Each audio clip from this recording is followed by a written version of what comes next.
I want you to try something for me right now, just for a second. Try to listen to the voice in your head. No, not my voice, but the one interpreting my voice. The one that's already wondering if you have time for this or replaying that dumb thing you said yesterday. That constant running story of you. It's the background hum of existence for, well, for pretty much everyone. It's the narrator. Right. It feels essential. Like if that voice stops, I stop. But here's the question for today. What if that voice just faded out? Not from a stroke or some, mountaintop epiphany, but through a slow, almost boring physiological process? What's left when the storyteller just quits? It's a fascinating and maybe a little terrifying premise, and to get into it, we're not looking at a self-help book. We're looking at a document. It's titled The Dissolution of Narrative Personal Life Record.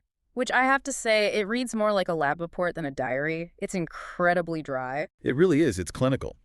It's this data-heavy record of one person, let's just call him the subject, charting his life from a hyper-anxious kid to age 39. And the claim here is, well, it's massive. He claims to be living with almost zero recursive self-narrative. Okay, we need to define that right away. Recursive self-narrative. That's the villain of the story. In a way, yeah. Think of recursive as a loop. It's not just thinking about a problem, it's thinking about yourself, thinking about the problem. It's the little manager in your head giving you constant performance reviews. The document links this to what it calls DMN-like processing, the default mode network. The brain's screensaver. That's a perfect analogy, yeah. When you're not focused on something, the DMN fires up and starts telling stories, past, future, you. This document is basically the 30-year timeline of that screensaver, just slowly going dark. Now, we have to drop a huge disclaimer here. The source is very, very specific about this. A crucial point. The author explicitly states, this is not a method. It is not a recommendation. This isn't a how-to guide. It's a description. We are just observing the data, not prescribing anything. Right. Please don't try this at home. So, okay, let's get into the timeline. Because this whole process, it didn't start with peace. It started with noise, phase 0, childhood.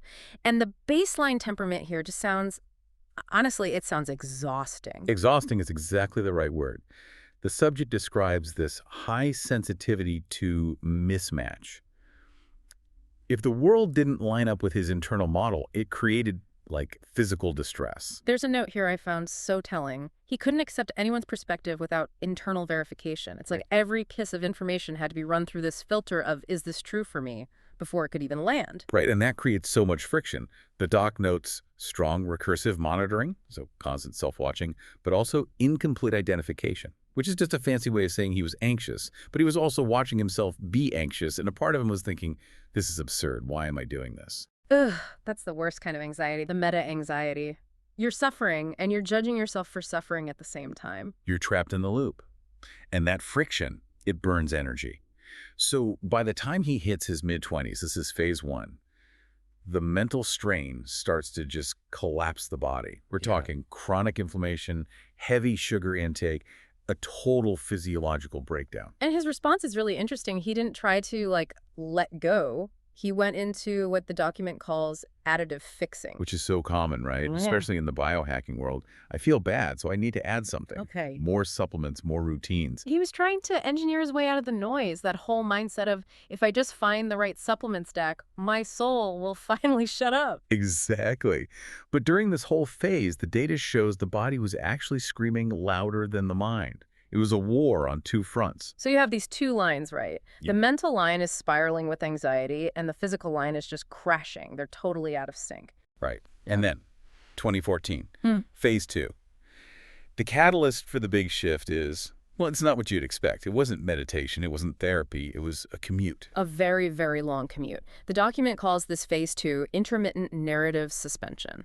The subject's work required these long-distance drives on, dead straight, monotonous highways, over 2,000 accumulated hours. We've all had that highway hypnosis feeling, where you kind of lose 10 minutes. But this was sustained. The source says the visual monotony, just the road, the lines, it allowed that recursive processing to just idle. It just stopped. Because there's no social feedback loop on the highway. Nobody's looking at you. You're not performing. Precisely. The self wasn't needed to just drive the car. So for hours at a time, the subject experienced what he calls deep comfort. No story, just the road. But here's the torture of phase 2. The car stops. And the self comes flooding back. That yo-yo effect must have been brutal. You know peace exists, but you can only get it at 70 miles per hour. The document says outside the car, social stuff was still draining. He was still trying on different identities. He was. He was still looking for the right story. But, and this is the key insight from this whole period, the stories weren't sticking anymore. Once you've tasted that silence in the car, all the drama of who am I starts to feel a little optional. It creates a crack in the foundation. He starts to realize the narrative isn't structure, it's just noise. And that takes us to phase 3, the drop-off.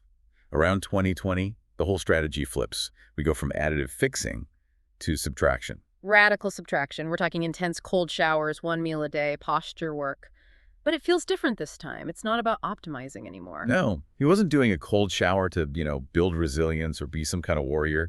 He was doing it to shock the system into the present moment. The source calls it the end of seeking. The whole dopaminergic drive just weakened. Which basically means that I want impulse started to die down. Yes, that constant itch for the next thing, the next job, the next identity, it just faded. But there's this specific trap in phase 3 that, to me, is the most profound part of this entire document. The goodness trap. I flagged this too. It is fascinating. The subject briefly becomes, well, a saint. He experiences this surge of pro-social behavior, helping people, being incredibly kind, just radiating goodness. Now, in pretty much any other context, that's the goal, right? You've made it. You're a good person. But he rejected it. He actually stopped. Why?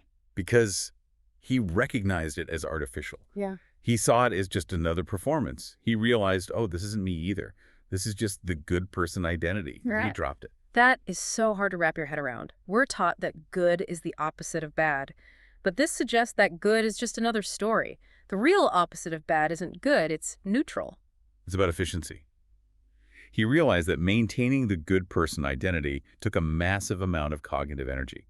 Constantly checking. Was that nice enough? Do they like me? He just decided it's too expensive. So he pulls back socially, not out of anger, but just to conserve energy. It was an efficiency calculation. Yeah. Stripping the whole operating system down to its absolute bare essentials. Okay, so let's check on our two lines again. By the early 2020s, the mental line is trending way down towards silence. The narrative is dissolving, but the body line is still lagging behind. Exactly. The mind gets it, but the nervous system is still wired for a threat that isn't actually there anymore.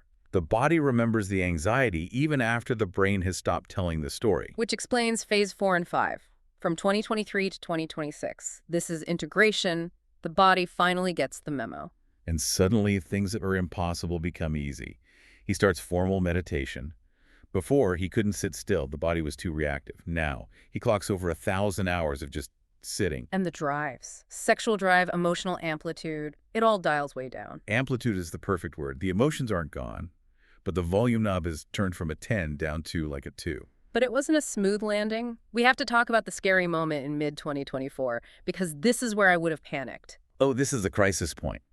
His emotional responses dropped so low they nearly vanished.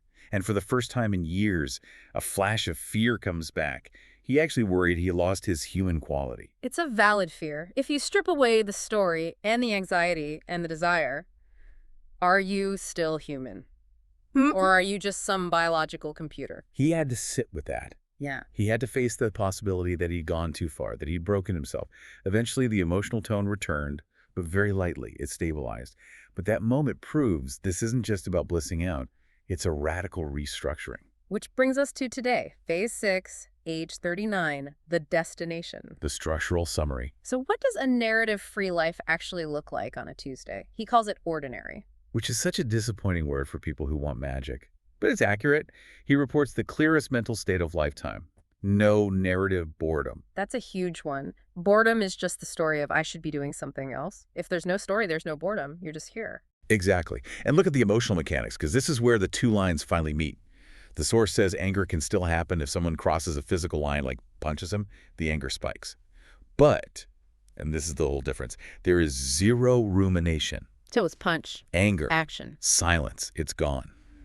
No, how dare he, no replaying it 3 days later. It's a purely functional emotion. It shows up, does its job, and vanishes. What about social life? He still works, has relationships. How do you do that without a self? The document uses a fascinating phrase for this. With courtesy. Courtesy. He views social identities as a courtesy to other people. I will play the role of friend or employee because it makes you comfortable and lets us interact. But he doesn't believe the role is real. It's like a uniform. You wear it for the job, but you don't think you are the uniform. It's almost diplomatic. Like you're a diplomat from the country of silence, and you're just visiting the country of noise. You speak their language, but you don't live there. Yeah, that's a brilliant way to put it. You participate, but you don't attach. And the basic drives, food, sleep, are described as peripheral. They're there, but they aren't the boss.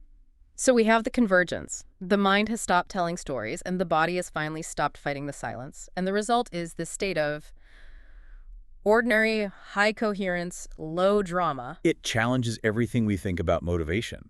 We think we need that voice, the ambition, the fear to get things done. This document suggests that voice isn't the engine, it's actually the parking brake. And you can function better without it, just differently. It's an incredible journey. We went from a kid who couldn't trust his own perceptions to a 39-year-old who views his personality as a polite fiction. It suggests the self isn't the pilot, it's just the narrator. And you can fly the plane just fine without the running commentary, maybe even smoother. Which leaves us with a thought to chew on. Most of us spend our lives trying to improve our story. We want a better character arc, a better plot. But what if the ultimate freedom isn't making the story better? What if it's realizing you can just close the book? And if you did, is that silence something to run toward or something to run from? Something to think about the next time you're stuck in traffic. Thanks for diving in with us. See you next time.